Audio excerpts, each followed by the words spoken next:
What we're looking at today, you guys, is we're looking at negative exponents, and the concept of negative exponents is pretty straightforward, I think. So there's two scenarios that you could have.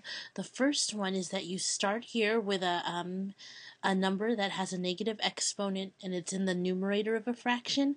And in this scenario, basically what happens is to get this exponent to be positive, which is your goal, is to try and get it to be positive. If it starts in the numerator, what you do is you bring it down to the denominator. So just like I have right here, you bring it down to the denominator, and then the exponent becomes positive. Okay, so instead of this being a to the negative 1, this should be a to the negative n. So if you start with a number that has a negative exponent and it's in the numerator, the idea is that you move it down to the denominator and it becomes positive. The second scenario is that you start here in the denominator with a negative exponent, and basically to make it positive, you scoot it up to the top, so that's what you get. And so you have nothing left on the bottom, you just have a number now with a positive exponent now on the top. So basically the idea here is that you just, wherever the negative exponent thing is located, you just move it to the other place. So if it's in the top, move it to the bottom. If it's on the bottom, move it to the top. Okay? Let's just look at some examples here, and I think that will help you out a little bit more. So what I would do is, if there is no fraction written for these yet, what I would recommend possibly is drawing and making it a fraction. So like in number 1, see how this is 11 to the negative 2? It's not a fraction right now, but what might help you is let's just put it over 1. So remember, the way that we make things a fraction is that we put it over 1. Okay, and so now what we do here is we go and we want to move this to the bottom. Okay, so the negative exponent thing, another thing to remember here, you guys, is that when you have a negative exponent, you want to look at the thing that's directly to the left of it. So in this case, it's the 11. Okay, and so what that's telling you is to take that exponent and take the thing directly to the left and move it to the opposite place. So since it's on the top, I'm going to move it to the bottom. So what I really have is nothing left on the top, or just a 1 on the top, and then it's going to become 11, and now the 2 is positive. So I have 11 squared. Simplify that out. 11 squared is 121. So all I have left here is 1 over 121. Okay, let's look at number 2. So number 2 already is a fraction, so I'm good to go, but on the bottom here, or on the top, I have nothing that's negative, no negative exponent, so I can ignore. But on the bottom here, I have a negative 2, so I'm going to circle the thing directly to the left of it, and so I'm going to scoot that up. So this 6, since there's nothing there, you guys, it just stays. So there's no negative exponent, it just stays where it is. So here we go. I have that 6 that was originally there, and then I'm moving the 6 to the negative 2 to the top, so I'm timesing that. Remember, once I move it to the top, though, it becomes positive, so it looks something like that. And then I have nothing left on the bottom, so I just say we have 1. Okay, so on the top, if I had to simplify, I have 6 times 6 squared is 36 over 1. 6 times 36 is 216.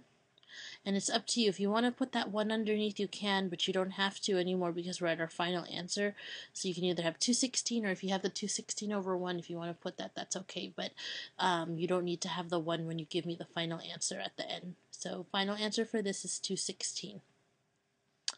Number 3, so here's our law of exponents. Remember, you guys, when we have an exponent that's on the outside of a parenthesis, what they're asking us to do is to distribute there and to also distribute there. So essentially what I have is 4 to the third, and then x, negative 2 times 3 is going to give me negative 6.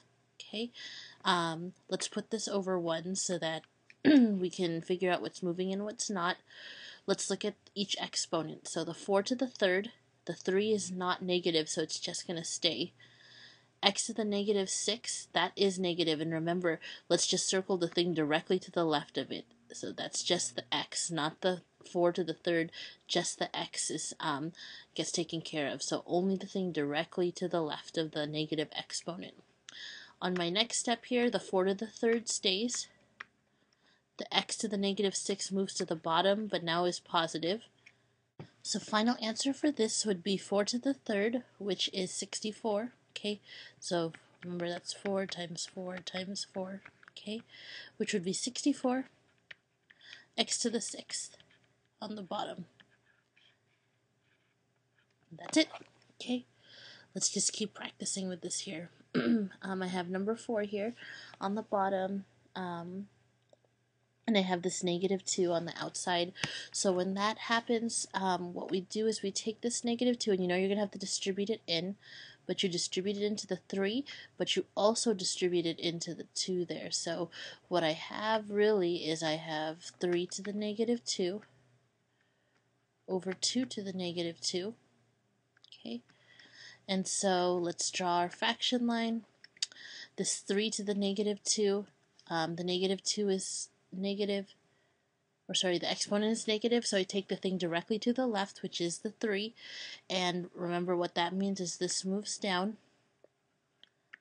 Okay, now I have this 2 to the -2, that's negative, the exponent, so I circle it and the thing directly to the left, and it switches places, so it moves to the top.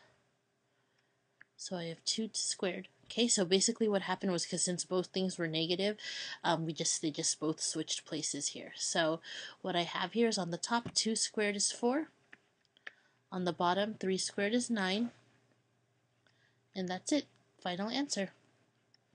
So hopefully you guys are getting the hang of this, and so we're just going to finish out these last two and write down any questions. There's really nothing more to this than this, so you just got to remember that you're only moving down the thing that's directly to the left of the negative exponent. That is probably the number one thing that people get a little messed up with. So I have this 2 on the outside. Let's distribute it there, and let's distribute to the -1. So I have 3 squared, and then I have x to the -1 times +2 is -2. I'm going to put this over 1, and then let's figure out what's moving and what's not. 3 squared is not positive. It's it's not negative, so the 3 squared stays. Then I look at the next exponent, x to the -2, that is negative, so I'm just going to take the thing directly to the left, which is just the x, not the 3 to the second, but just the x, and that moves to the opposite place. It's going to move down. 3 squared is 9, and then x squared is just x squared.